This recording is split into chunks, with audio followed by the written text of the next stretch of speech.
It's so fun. Back in England we have Paddy Pimblett. I personally would love to see that fight. He's similar to you in that he's a polarising figure. Love him or hate him, he brings it. He's a good kid, Paddy. We guys. Well, when he was in Liverpool back in 2017, he was supposedly outside my house. I don't know if he was outside wanting me to come and party with them or looking a fight, but he was meant to be outside my house in the middle of the night, but he must have been at the wrong house, lad, because my mum has CCTV, lad. Obviously, if he was outside my house, that was getting videoed and put all over my Instagram. McGregor was looking for the baddie, you know who the boy is. Okay, when you went to Conor McGregor's pub, you had a massive food binge, and you had a FaceTime with him. I know he helped you out with the bill. How much did he spend all the money on the bill for you? Did he pay it all? Yeah, he paid it all, lad. Are we talking 100 quid, 200 quid? We didn't even see it. We didn't see the bill. He just said, I'm taking care of it. But I was eating and Molly was drinking, lad, so you can imagine how much it was. Now, where would we be if we didn't have is Conor going to fight this guy next when he comes back video? And I'm going to talk about the Paddy Pimblett one because everybody thinks that this fight is impossible. It's not. It's actually not. And not only is it not impossible, I'm going to make a case for it right now. Now, let me just say this. I want to see Conor versus Chandler. That's the fight I want to see. I want to see Conor versus Chandler. That's my number one choice. But the idea that Conor versus Paddy makes no sense is not true, okay? Now, I'll go through the normal logic of why people think that fight could never happen, multitude of data points, and then I'm going to tell you why they don't actually apply in this case and why you actually could do Paddy versus Conor and it would be a bonanza and also not hurt anybody. I don't have an ad for you in this one, though.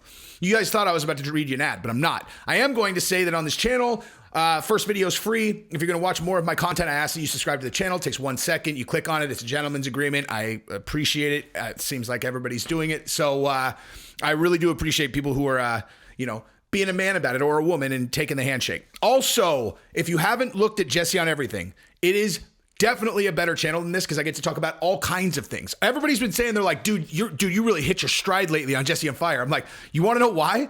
It's because I've got these topics where I've gotten to talk about other things, like the Balenciaga thing with Jake Shields or this, Chael Sonnen thing where I get to talk about psychology.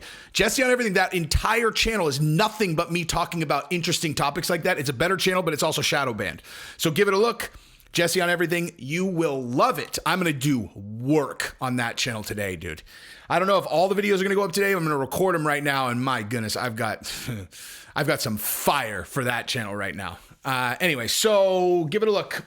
Here we go. So, okay, so Conor versus Paddy. Why would they not do it normally, right?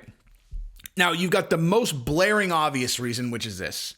Paddy is one of the biggest new properties that they have, okay? You got Sean O'Malley, you got Paddy. Those are the two guys that have the highest ceiling, that could do the most numbers, that are going to drive huge pay-per-views, and you want to protect them, okay? I'm going to come back to that. Number two, weight class difference, okay? So you got Conor and Paddy, obviously. Like Conor's like 700 pounds right now of sheer muscle, and Paddy is probably the same weight, just not muscle. I already spoiled it. I already spoiled where that one's going. Well, they're not, they're probably not in the same weight class. Oh, are you sure? Are you sure they're not in the same weight class? Right. Okay. So I'm just saying they are not necessarily so different in weight if you really think about it. But, and then with Conor, it's like, well, what does that do for Conor? Does it set him up for blah, blah, blah, blah, blah, blah, blah, blah, blah, blah, right? So I want to talk about the first thing first, okay? Actually, no, I take that back. I'm going to talk about this first. Conor needs a win. Conor needs a win. And I think that if anybody has any experience handicapping fights, even though Conor's been out for a long time, they can say pretty safely Conor's going to be a massive favorite in that fight. A massive favorite in that fight. Paddy gets punched. Conor is exceptional at punching people, even if they don't really get punched a lot themselves. So the likelihood that Paddy is going to survive a 5-round fight with Conor getting dotted up like he would is extraordinarily hard to, picture. So Conor's almost certainly going to get a win, and he's going to get a big win with everyone watching. Everyone watching. The entire universe will watch this fight because Paddy is a massive draw, and he's also exceptional at promoting fights. He's fun, dude. He's a fun kid. I know he's taking a bunch of shit right now.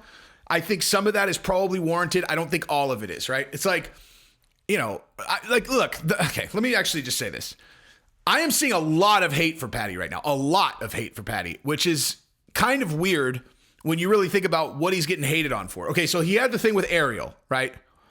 Now, in reality, what did Paddy do wrong? Seriously. Like in that situation, what did Paddy actually do wrong? Okay. He talked about it on his podcast with Danny. He talked a bunch of shit about Ariel. Yes, wrong. That's A. But beyond that, you know, look, like he's hearing all this information third hand. He's a fighter. He doesn't have a lot of experience with business. He just started doing a podcast. So it's not like he should know asking for money is ludicrous, right? Like it's not like he should have known that. So if someone's telling him like, oh, you know, Ariel, blah, blah, blah, then he's like, man, you know, fuck that kid. He knows Dana hates him. He's getting some brownie points, whatever, right? I mean, he shouldn't have done it, but it's not like the worst thing ever. Or it's not like it's completely not understandable why he would feel the way, or, you know, would say those things, right? But in terms of like his ability, you know, his knowledge base, he gets a total pass for that, right? Because like to me, it's like, hey, these guys were demanding money for an interview. I'm like, what the fuck? You're demanding money for an interview? It's ridiculous. You know, like to me, that just seems obvious that it's ridiculous. I told you guys, I'd heard about this before. But the other thing, like about the Gordon fight, where people are like, he's delusional. He thought he won this fight. Now, I agree. Delusional if he thought that he had handily won that fight. But delusional in the same way that like most fighters are, you know? Do you ever hear a fighter in a really close fight go, yeah, you know, I think I lost, except for Jan Blachowicz, but that's because he had nothing left for the last 2 rounds. He spent the last 8 minutes on his back, just, you know, with frames and just like, oh, stop beating me up, you know? So like, of course he thinks he won. Of course he thinks he won. He won. So I like, you know, he's going to be fine. And he'll do a good job promoting the Conor fight. And if he has to embrace being the bad guy, I don't think he's going to like that. I don't think he's going to like that at all. But it'll still promote well, right? Think about someone being the bad guy against Conor now. Isn't that crazy to think about? But here's the other thing, right? So that will be an absolute bonanza fight in terms of the draw. And so what I want to address now is the thing about, you know, you want to protect your golden boy, Paddy. So here's the thing. You got 2 ways that you can manage Paddy's career from here, okay? You can accept that you're going to have to keep giving him guys that are well outside the top 15, at least based on what we saw in the last fight, right? Keep giving him guys that are really favorable matchups that are not going to have even a little bit of brand recognition, right? Like you're not going to be able to find someone at the level that they want to give him fights where he's likely to win, where there's going to be anyone on the other side of the cage that has any star power unless they get it from squaring off with Paddy, right? Like there's just no one at that level that people are like, oh, I got, you know, all right, let's go. It's going to be all Paddy and then, you know, lower ranked, you know, not well-known fighters. So that's option 1. Option 2 is you can go, well, you know, here's the thing. After watching that Gordon fight, we think it's relatively unlikely that Paddy's going to make a title run at this point, right? So maybe we throw him in the biggest fight ever where we know he'll probably lose, but we'll get so many eyeballs on him that even if he loses and he takes it like a man and he does a good job with the press, it'll be a net positive. So in that case, you end up with Conor on a win, and you know exactly what you could do with a win with Conor. You could throw him straight into a title shot at any weight class. Doesn't even matter. If Conor looks good, you could do anything with him. It doesn't matter who he beats. You could throw me in there, let Conor decapitate me. They'd be like, look, man, Jesse on Fire's got a lot of mouth, dude. And look at what Conor did to him. He's ready for a title shot. You're like, I don't know if the logic's there, but I like it. Throw Conor into a title shot. So, yeah, I mean, it seems like a win-win. Now, if Paddy, by some miracle, beats Conor, I think it's fair to say Conor was done anyway, right? Like, I'm not trying to be a dick to Paddy, but like, if Paddy beats Conor, like say they fought at 170 or whatever, he beats Conor. I mean, you know what I mean? Conor's probably done. I think that's extraordinarily unlikely. I think the most likely outcome is you get an incredible amount of attention on Paddy.